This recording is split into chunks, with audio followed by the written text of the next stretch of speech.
بسم اللہ الرحمن الرحیم۔ دوستو، آج ہم آپ کو عالم برزخ کے بارے میں بتائیں گے۔ مرنے کے بعد اور قیامت سے پہلے دنیا و آخرت کے درمیان ایک اور عالم ہے جس کو عالم برزخ کہتے ہیں۔ تمام انسانوں اور جنوں کو مرنے کے بعد اسی عالم میں رہنا ہوتا ہے۔ اس عالم برزخ میں اپنے اپنے اعمال کے اعتبار سے کسی کو آرام ملتا ہے اور کسی کو تکلیف۔ مرنے کے بعد بھی روح کا تعلق بدن کے ساتھ باقی رہتا ہے۔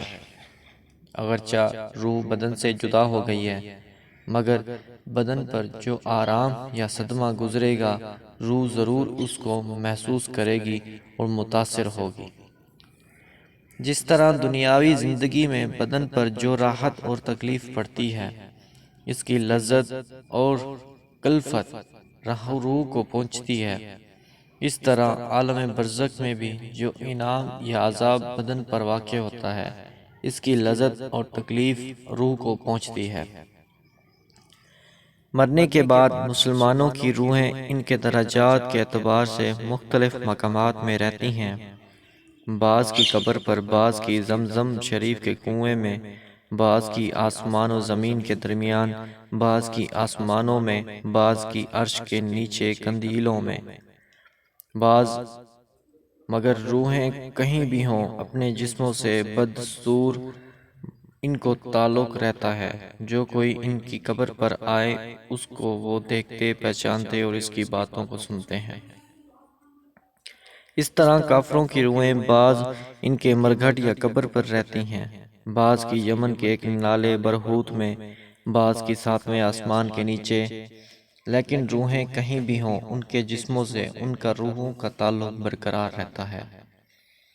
چنانچہ جو ان کے مرگھٹ پر گزرے یا ان کے قبر پر آئے اس کو دیکھے پہچانتے تو اس کی باتوں کو سنتے ہیں۔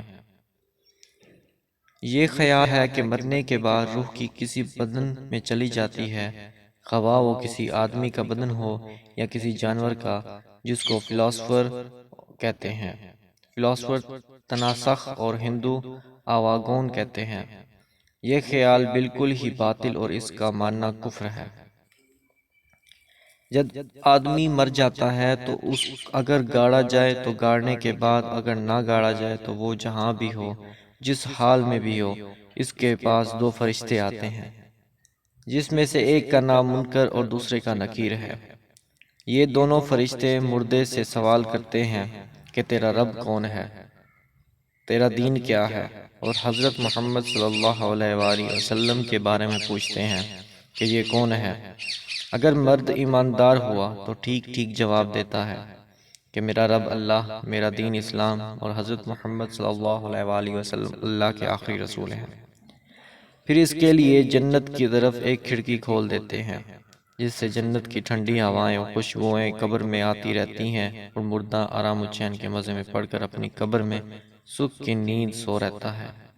اگر مرد ایماندار نہ ہوا تو سب سوالوں کے جواب میں یہی کہتا ہے کہ مجھے کچھ نہیں معلوم۔ پھر اس کی قبر میں دوزخ کی طرف ایک کھڑکی کھول دی جاتی ہے، اور جہنم کی گرم گرم ہوائیں بدبو قبر میں آتی رہتی ہے، اور مردہ طرح طرح کے سخت عذابوں میں گرفتار ہو کر تڑپتا اور بے قرار رہتا ہے۔ فرشتے اس کو گرزوں سے مارتے رہتے ہیں، اور اس کے برے اعمال سانپ بچھو بن کر اسے عذاب پہنچاتے رہتے ہیں۔ مردہ کلام بھی کرتا ہے، مگر اس کے کلام کو انسان اور جن کے سوا تمام مخلوقات، جانور وغیرہ سنتے ہیں۔ اگر کوئی آدمی سن لے تو وہ بے ہوش ہو جائے گا۔ ایماندار اور نیکیوں کی قبر کسی کی 70 ساحات چوڑی ہو جاتی ہے، کسی کی قبر اتنی چوڑی ہو جاتی ہے کہ جہاں تک اس کی نگاہ ہو جاتی ہے۔